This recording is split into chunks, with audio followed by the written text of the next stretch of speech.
Yeah, and it's time for the Top Shelf podcast presented by the Game Sports Show and powered by the Game Entertainment and Media. It is your host, David McCaig Jr., and it will be just yours truly for this edition of Top Shelf tonight.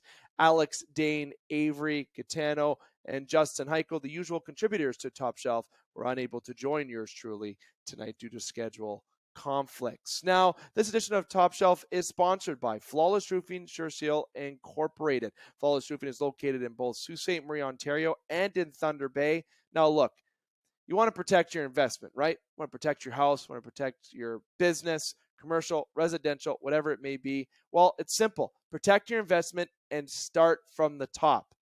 And call Flawless Roofing. They're flawless. Yes, I said that pun. Flawless work, over 35 years experience in the biz. You can check them out at flawlessroofing.ca. You can get their information on Facebook as well. Reach out to them today to get a quote on protecting that investment of yours, residential or commercial. Now, Top Shelf Podcast has been a show on the Game Sports Show for a number of years. We're hitting over 5 years. It's had different titles, of course, has the hockey edition of the Game Sports Show news podcasts. And Top Shelf has had its name now going into its just over the 2-year mark. And, this year we introduced a rotational host basis. And since January 2023, I've only had a few shows where I was the host, but mostly Avery Roche has done a fantastic job. I know that Dane Hancho has jumped in as well in a co-host basis also. Fantastic work by the family of the Game Sports Show. And it's unfortunate that they aren't here with me tonight, but I want to make sure that I let you know that the Top Shelf podcast will be continuing to follow its rotational host basis, but to also let you know that this is the second last show of this season. So the next show will be the season finale until when puck drops again in October. Now, you're probably sitting there saying, well, what about all the other hockey news that'll come out throughout the summer? Hey, if you're a Game Sports Show fan, you know that there's a lot of shows, in particular the headline show, the Game Sports Show podcast, and all the updated news in hockey, all the reactions when it comes to the draft, when it comes to free agency, we will be talking about it on the Game Sports Show podcast, and members of the Top Shelf panel will be joining yours truly as guests on segments on the Game Sports Show podcast, because everybody knows we talk all sports on the Game Sports Show podcast, but we know things happen in the summer, not just baseball, all the sports in terms of football, basketball, hockey, all things summer. We will make sure that we talk about it on there also. But here we're talking hockey, and even though this is the second last episode of this season before we have the rest of the summer off on Top Shelf, don't worry, the Top Shelf crew will be in on the Game Sports Show podcast on segments to discuss all the news that is going to be upcoming this summer. And it is going to be a doozy this summer. Okay, and I'm not just saying that because, as everybody knows, I do cheer for the Toronto Maple Leafs. Taking my host hat off, guess what? Yes, I'm a sucker for pain. I'm a fan of the Toronto Maple Leafs. I didn't get the luxury to be a fan of someone like the Detroit Red Wings, the Pittsburgh Penguins, the Colorado Avalanche, the Tampa Bay Lightning. I didn't get that luxury. Okay, I got the luxury of cheering for the Toronto Maple Leafs, and it's now in my blood. It's you can never turn your back on that, right? And I know everyone on this edition is going to be looking forward to me talking about the Brad Treliving and the Kyle Dubas, the Pittsburgh Penguins, Toronto Maple Leafs, the Shanahan and Dubas separation, everything. Okay, I'm going to flat out say right now, as I perfectly, in my opinion, transition into the agenda by saying that, I'm going to let you know that I will not be talking about the Kyle Dubas and Brad Treliving GM changes, let's say. Well, Dubas obviously is now the president of operations in Pittsburgh, and Treliving became the GM in Toronto. So if anyone's looking for my reaction on that, I'm tabling that right now. Okay, I am not talking about it on this upload here on Top Shelf. I will be talking about it on a segment on my upcoming Game Sports Show podcast segment, which will be getting recorded on Monday, and that'll be on Monday, June the 5th, and it should be up for you on June the 5th, if not June the 6th morning, for you to enjoy, and I'm going to have a lot of opinions. So I will not be talking about the Toronto and Pittsburgh recent news, even though that is already that's almost 3+ days old now, but you need to hear my point of view on that. I know everyone's curious. I have friends, close followers of the show. I will save you that reaction for that upcoming show. But this is the agenda of Top Shelf, and I'm going to give it to you. The agenda is going to come and talk about, well, obviously, the Stanley Cup final. You would have saw it in the thumbnail. It all comes down to this: the Florida Panthers and the Vegas Golden Knights. We're going to talk about the Stanley Cup Finals, and I'm going to note to listeners, Game 1 has already happened. It's already concluded, and this recording is coming after Game 1. We did try to get a recording done for Top Shelf prior to Stanley Cup starting, but due to schedule conflicts, we were unable. We wanted to make sure we got an episode out, which is actually the reason why I'm solo on this show. We want to make sure we have our content up to date and following a routine. But the agenda, we're talking about the Stanley Cup Finals. We're talking about some coaching news in the National Hockey League. And no, I'm not going to be talking about Sheldon Keefe. I'm not going to be talking about even Sullivan in Pittsburgh. I'm going to talk about a former Leaf coach, though. 2 former Leaf coaches, maybe is what I should say. And then I'm also going to talk about Patrick Kane and Connor Bedard. Very short edition here on Top Shelf, as you can see just by the audio advancement at the bottom of your screen. If you're listening to me on an audio platform or watching me on YouTube through TGEM, you can see that this upload is a little bit shorter than what we normally do. But hey, a lot of content I want to fit into this time period. So let's get into it right away. Okay, and then at the end of the show, I'll give some updates on what upcoming shows we have going on that you can keep an eye out for. Now, the Stanley Cup Finals. Game 1 has already happened tonight, and the Vegas Golden Knights win that game by a score of 5-2. Okay, and I saw a lot of reaction on social media from experts on Twitter, from armchair fans, from friends on Facebook, and truthfully, it seems to be a routine post. There's a lot of upset fans about the refereeing in the game, and truthfully, I did watch a good chunk of this game, and I know I told individuals in previous sessions I have a hard time watching the games, and that's true. But I do watch the Stanley Cup Final. And the reason I don't mean a hard time to watch. It's of course with Toronto being out, my interest to watch has went out the door. But hey, let's be real. As a podcast host, as a sports fanatic, and just kind of doing my duty here, I got to make sure I watch it so I know what the fuck I'm talking about. But am I saying I'm excited for this finals? No, I'm not. I know there's 2 Sault Ste. Marie members in there, of course, Paul Maurice and Michael Matteo. Paul Maurice is actually a friend of the Game Sports Show. You can go back to when he was coaching in Winnipeg just under a handful of years ago. We had him on our show. Myself and Dane Hantro interviewed Paul Maurice, and it was fantastic. And if you want to know who I'm cheering for in this series, it may cause surprise to you, but it is the Florida Panthers because of Paul Maurice, okay? And Florida did beat Toronto, so to say that the team that beat Toronto won the cup would be great, because you know what? The last 4 out of 5 teams, or at least, have made the Stanley Cup Finals, okay, that Toronto's played against. So, you know, maybe it'd be good to see the Florida Panthers win. It would look good on not only Kyle Dubas, and that's the only Kyle Dubas remark that I'll make today, but on the Toronto Maple Leafs. Nonetheless, I am cheering for Florida, so I'll get that out of the way. Tonight, though, Florida goes down 0-1 to Vegas, and refereeing gets involved in that game. They feel there's a lot of inconsistent calls, and there's a lot of questions saying these are the best refs the NHL have, and this is happening. Listen, I really feel that the refs have been getting a lot of scrutiny this playoffs, and I did talk about it on a previous Game Sports Show podcast edition, and it truly was a playoffs that referees have had more involvement in more of a negative way, okay? Because ultimately the game is having that human element, and the errors are just occurring more than they normally would. And the referees are missing calls. That goes from the first series, second, third, up to this. And I will agree with individuals. The refereeing wasn't consistent in game 1 of the Stanley Cup Finals. But I'm going to tell people right now, errors are going to happen. We're noticing it's happening a lot more because I think we're looking for it more. We're looking to see it more. Okay. And yes, calls are going in different ways. There's still, at the end of the day, the final result of the game. And Vegas is who pulled away with that. And ultimately, do I think Vegas should have won this game? I don't want to say yes or no. I feel like Florida did a really good job in this game. I feel like They did take it to them. They even on the penalty kill, they were aggressive. Eric Stahl gets a goal, a shorthanded goal. He's 16 years since the last time he scored in the Stanley Cup final before, and just a great storyline, this Florida Panther team, and even this Vegas Golden Knights team, their second time making the Stanley Cup final, obviously losing last time when their first year into the league, they lost to the Washington Capitals, and Ovechkin getting his first cup, but the Florida Panthers in this game, the score doesn't dictate the separation.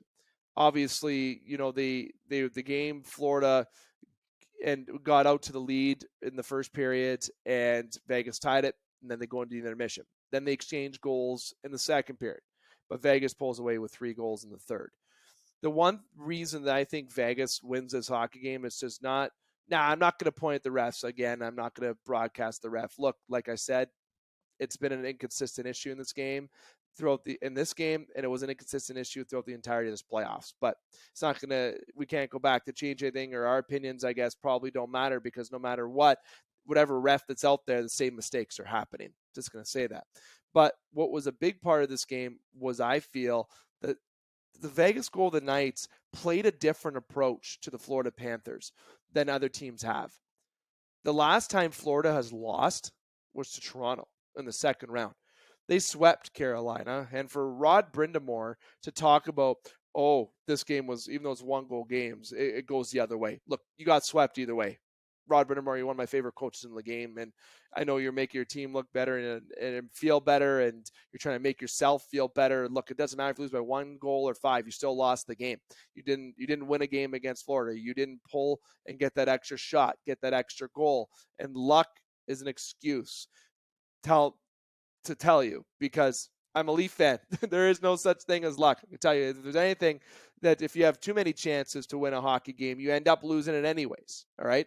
So the reason why I bring up the Carolina Hurricanes, because Florida swept Carolina. Their last loss came against Toronto in the second round. So they're down 0-1 in a series. Florida hasn't been down 0-1 in a series since the first round to the Boston Bruins, when the Boston Bruins were up 3-1, actually, and Florida came back to win, but Boston ended up winning game 1 that series. And the Vegas Golden Knights winning this game is a prime opportunity for them to try to continue to have this home ice advantage. But Vegas wins this game because they played them differently. When I was watching this game, as I mentioned, I did watch this game. I didn't watch it in its full entirety. I did see the first. I did see most of the second, and I saw near the end of the third. There's some parts of the third I had to miss.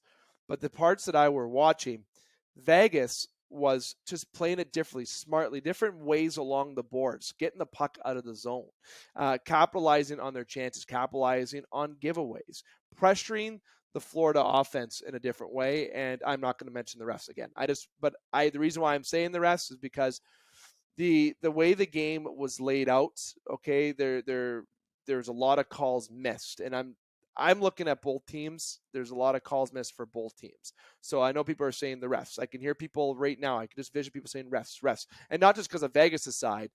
Florida, just inconsistency. But Vegas wins this game because of the way they played against Florida, the pressuring of the offense, the way they played their forwards, the way that they attacked the net. I really like how Vegas said this, and if they continue this plan, they're going to have a chance. They're really going to have a chance to defeat the Florida Panthers, a team that has been quite the Cinderella story throughout this entirety of the playoffs. But there is another piece of the puzzle that the Vegas Golden Knights, and why they're winning this game. His name is Adin Hill. Adin Hill had 33 saves out of 35 shots. He only let in 2 goals. Adin Hill has been a pleasant surprise for the Vegas Golden Knights. Okay, when Broussard was in net, I was saying, how is this guy going to get them past the Edmonton Oilers? Okay, and obviously throughout the playoffs, they realized after Broussard was pulled and they put in Adin Hill that, okay, this was the better goaltending option. And Adin Hill has been playing tremendous. He played well in the last series against Dallas, gave him an opportunity to win. And now Adin Hill gave them the opportunity to win tonight, only let in 2 goals, 33 saves. He outplayed Bobrovsky. Not too many goalies have been able to say that this playoffs. But Vegas, I think, still winning this game, I still don't consider them the favorite in the series, despite being the higher seed. I feel Florida is going to come back and come back hard in game 2. And then they're going to go back to Florida. And Florida has had more butts in that seat in this playoff run than they've seen since 1996. So I think they're going to get by that home energy that is rare in Florida. But I feel like Florida is still going to be the favorite and the one hoisting the Stanley Cup at the end of this series. Okay, you want my prediction? There it is. You got my little analytics from game 1. I'm going to recap it for you. I'm not talking about the refs in any which way for either team. I'm going to tell you the way that Vegas pressured the forwards, the way that they played them on the boards and in the zones, defensively, offensive, even the neutral zone. Vegas just played Florida right, which is since the other teams have not been able to do. Carolinas, the Torontos, and heck, even Boston couldn't contain it, even though they're up 3-1. Vegas played this game different, but Florida still got a lot of shot opportunities. Okay, there's still a lot of good opportunities to the net, a lot of good looks, but there's a goalie who's up to the task, and that is Adin Hill. Tremendous job by Adin Hill as well. Those are the 2 key points, and if I had to say which one of those 2 points is the key factor, it's obvious. Adin Hill, 33 saves. Okay, that wins you a game, and then you have that good momentum in the third period. You ride out to the end of the game, get to the W. Vegas is a big momentum team. They're a hard-nosed team. They play aggressive. They attack the net. Mark Stone, one hell of a leader. That's a playoff performer. This series is going to be, I think, very exciting. Like I said, it's not something I was looking forward to, and I'm sure a lot of other fans were not looking forward to seeing this as a Stanley Cup final. But we got a Cinderella story on one side, and we got a very exciting team in Vegas. Yes, people are annoyed how many times they've already made the Cup finals, and they've only been in the league for just over 5 years. It's a little bit annoying, but they're a good hockey team. You can't take that away from them. They have a lot of good nucleus of guys and a good variety of players, which is why they're succeeding. So this is going to be exciting.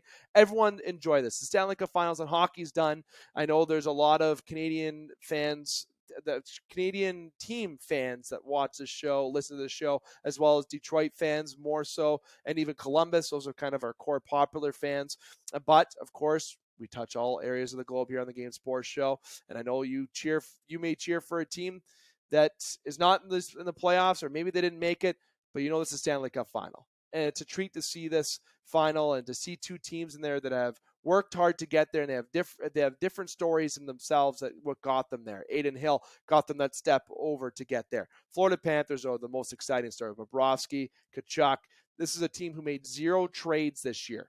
Florida made 0 changes this year. They believed in this team. They were a first-place team last year. Just made some few tweaks. Big blockbuster trade, obviously, with the Calgary Flames. But I'm urging you to watch this series, to watch this final. It's going to be exciting. And even though Vegas wins game 1, I still call Florida winning this series and winning it in 6. They're going to win it in Florida. My prediction. Now, I told you I had other news to get into. Mike Babcock and Spencer Carberry. I'm going to go to Spencer Carberry first. A little bit of older news, but a couple days old, this news, but he has signed on to be the coach of the Washington Capitals. Of course, there's affiliation there with Toronto. You know, he was a part of the Capitals system previously. It's a good move for him, and there's going to be some changes. For the entire NHL when it comes to coaching. Obviously, you've already seen it with general managers. Like I said, not get into that. But one coach that sticks out that is recent news as of today, breaking news that occurred throughout the day today, June the 3rd is when it occurred. Obviously, in this recording, we're on June the 4th. Okay, I'm recording this in the late hours of the night. Mike Babcock will be named the head coach of the Columbus Blue Jackets. You heard it. Mike Babcock is going to be named the head coach of the Columbus Blue Jackets. His contract with the Toronto Maple Leafs expires at the end of this month. He's done getting his $6 million. And look, he's like, you know what? I still want a paycheck. And the Columbus Blue Jackets are the ones that are going to give him that paycheck. Now, the Columbus Blue Jackets aren't going to be the ones to draft Connor Bedard. Heck, they're not even going to be the ones to draft Adam Fantilli, because that's going to be the Ducks. But the Columbus Blue Jackets have a high pick in this draft. They have a good young core of guys. You got Johnson there. You got Patrick Laine.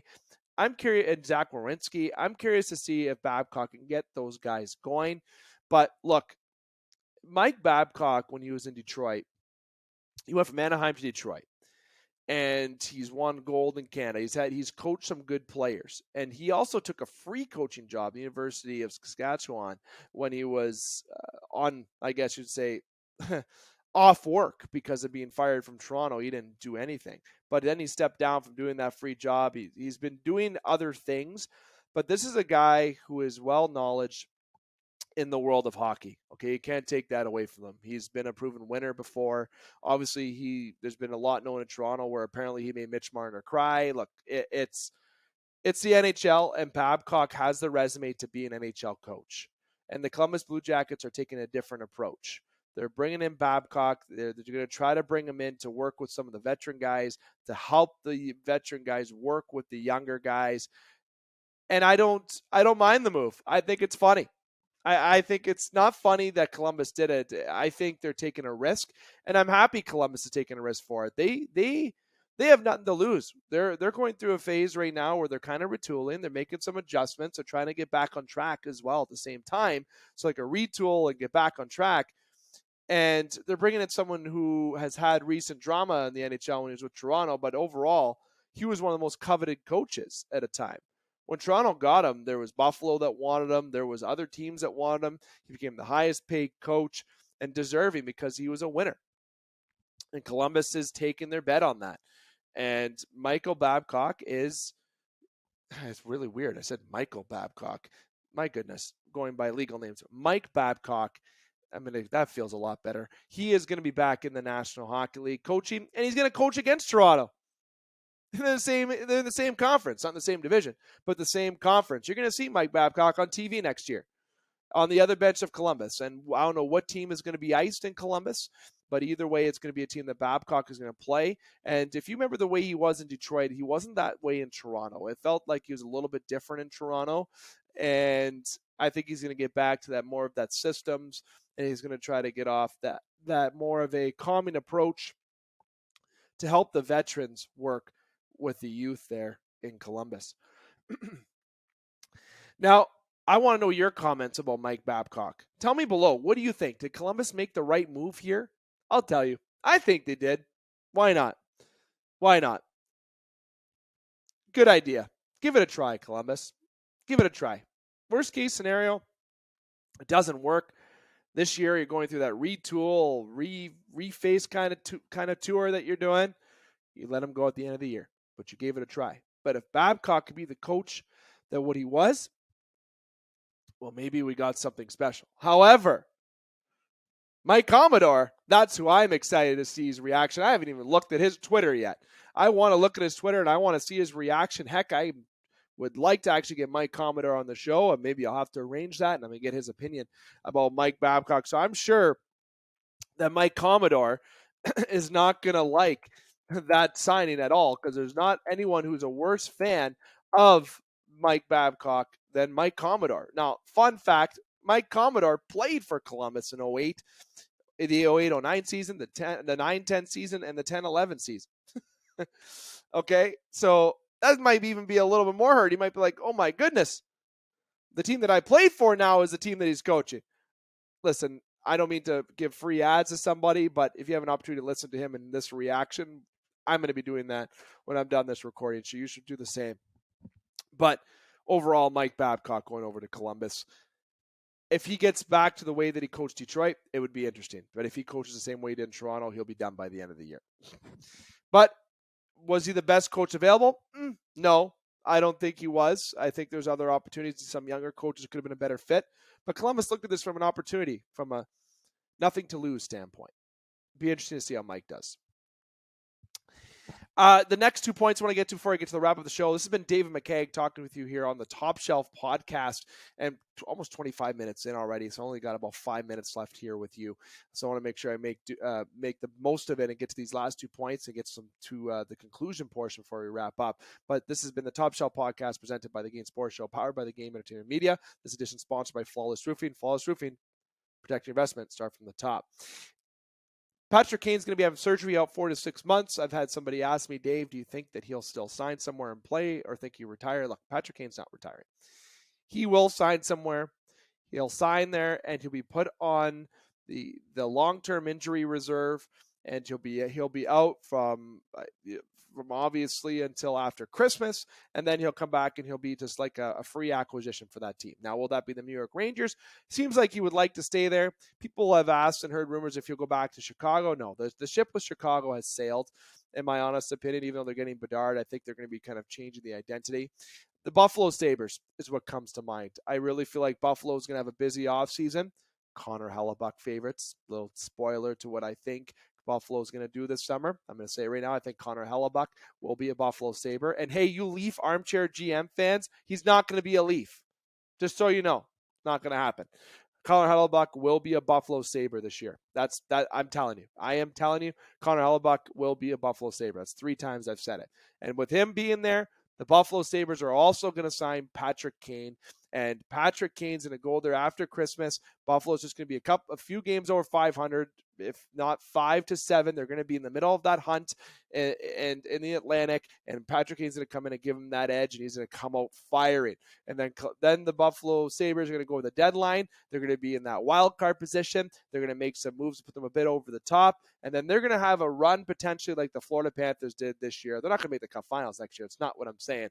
But they're going to be a more exciting team to watch next year. Are they going to be a playoff team? Yes, I think they're a wild card team next year. And I think a big part of it will be when they trade for Hellebuck and when they sign Patrick Kane. So anyone who's texting me about where you think Patrick Kane's going to go, I think Buffalo. And just because he's out for 4 to 6 months doesn't mean he's retiring, people. Come on, it's Patrick Kane. He ain't done yet. But if it isn't Buffalo, it's back to the Rangers. Connor Bedard. My goodness. Connor Bedard is the first player in history to win all 3 major CHL awards. There's no projected number 1 overall. He is the first overall pick in this year's draft. I'm just going to say it. He is the first overall pick. And I got to say, people saying that Toronto's going to trade Matthews to Chicago for Bedard, give your head a shake. It's not happening.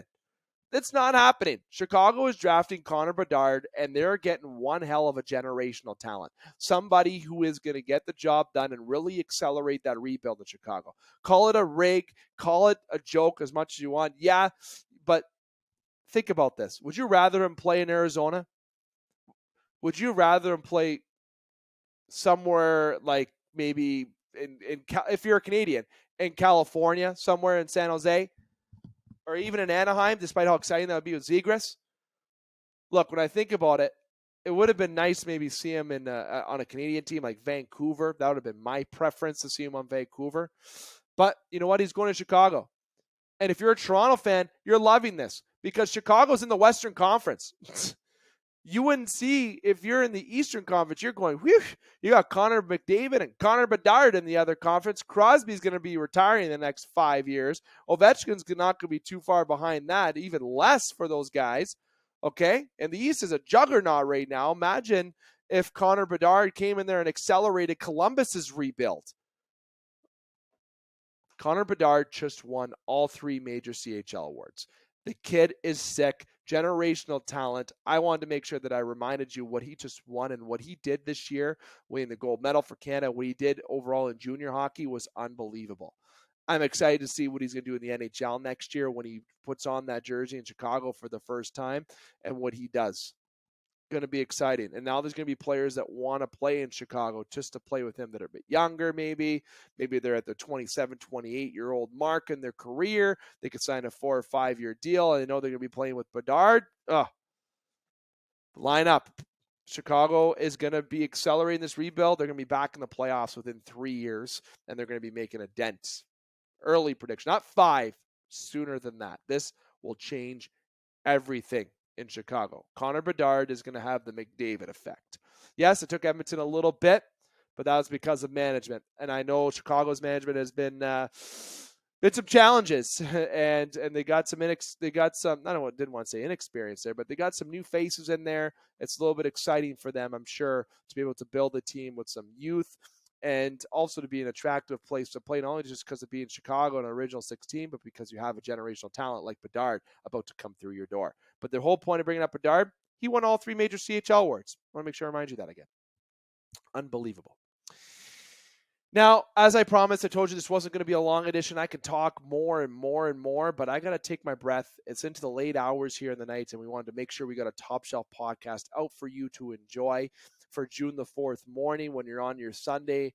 When you get up in the morning Sunday and you're having your coffee, you open up your TV to YouTube or your laptop, or you open up social media, or you're driving in your car, you're driving home from camp or from a trip. Either way, whatever way that you're listening to the Game Sports Show is through the TGM Network YouTube channel or on one of our platforms such as Apple, Spotify, or through Podbean, or if you're listening through Amazon or Google Podcasts. Either way, we're very happy that you joined us here on the Top Shelf Podcast, presented by the Game Sports Show. And again, powered by TGM Network, the Game Entertainment and Media. And it's been David McCaig Jr. bringing you this show for Top Shelf. Now, upcoming shows for the overall Game Sports Show realm. The Game Sports Show podcast will be recorded on Monday. Upcoming upload to be on Monday evening or Tuesday morning this upcoming week, June the 5th or June the 6th. We will have a Strike Zone upload later in the week as well. We're looking at a midweek for that between myself and Connor Henderson. Both shows, of course, the Game Sports Show podcast, one of our headline shows, rather, will be for me hosting that show, of course. Hopefully we have some planned guests that are planned to come by for that show. So we're going to talk not just hockey, other sports as well. But myself and Connor Henderson will be talking baseball later this week, also, as the baseball season's in full swing, of course, from a national perspective and heck, even a local perspective. Fun stuff. Our next upcoming special edition upload with myself and Brendan Brooks. And obviously Alex Parr being a part of the special edition family, will be with Gilbert Brulé, former first round pick in the National Hockey League. We'll have that out within the next week to 2 weeks. I know people have been asking, especially today at a golf tournament, when's the next special edition? It was very nice to hear that question from people and to have the support that we have here on the Game Sports Show from an audio and also the video perspective. But Gilbert Brulé will be the next upload coming within the next 2 weeks. Very excited about that. Now, Flawless Roofing, I want to make sure I give them another shout out. Flawless Roofing, over 35 years experience in the biz, residential and commercial rooftops. Protect your investment and start from the top. Flawless Roofing. Sault Ste. Marie, Thunder Bay, or if you're anywhere, you can check them out on social media, Facebook, or check them out on their website, flawlessroofing.ca. It's been a pleasure talking hockey with you here tonight, here on the Top Shelf podcast. And I want to say one last thing, give you a little bit of a treat. We do have a percentage of YouTube listeners. We just have about over 50% of our listeners listen to about 60% of the show. And on the audio platform, it seems to be a lot higher for full consistency of the show. So I'm going to give you a little bit of a treat here for the end of the show. Just if you have made it this far, we appreciate you listening. But there will be a name change to TGM, and I've been asked when that's going to be. I'm in the middle of having the new design for the new logo getting completed. And as soon as that's done, there will be a announcement that TGM will have a name change.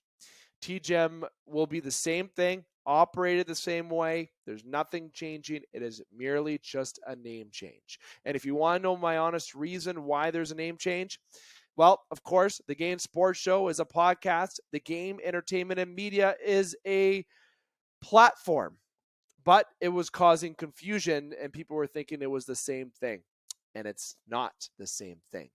So we have separated that for you, and I say we because there is a team of members already on TGM that are content providers. And if you're doing a podcast, don't hesitate to reach out to me because I can get you aired on the TGM Network YouTube channel, and you could be a part of the podcast platform that has been launched with TGM there. And of course, the second thing for a little treat announcement for you, we will be having swag getting created. Finally, some swag that will involve the new business name that I'm not going to name yet, and of course, the Game Sports Show. And the last thing I'll address is the website. I've been getting texts about why'd you get rid of the website. Very simple. Number one, there's one confidential reason from a business perspective that I'm not going to get into. But in connection to that, going to point number two, there will be a new website. And that new website will be configured once we have the name change. So the Game Sports Show will be under the new website, which will be TGM's name change. That will be the new website, and with all the content providers of the Game Sports Show and on the current TGEM Network YouTube channel. 35 minutes. I'm 5 minutes over. It's actually not that bad.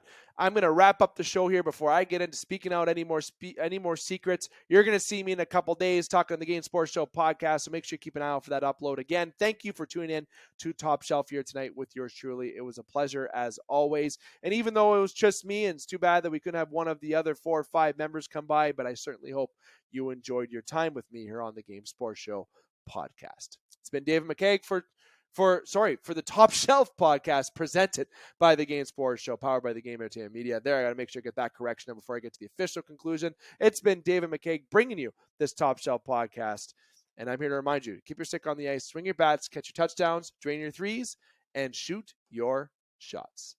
Booyah.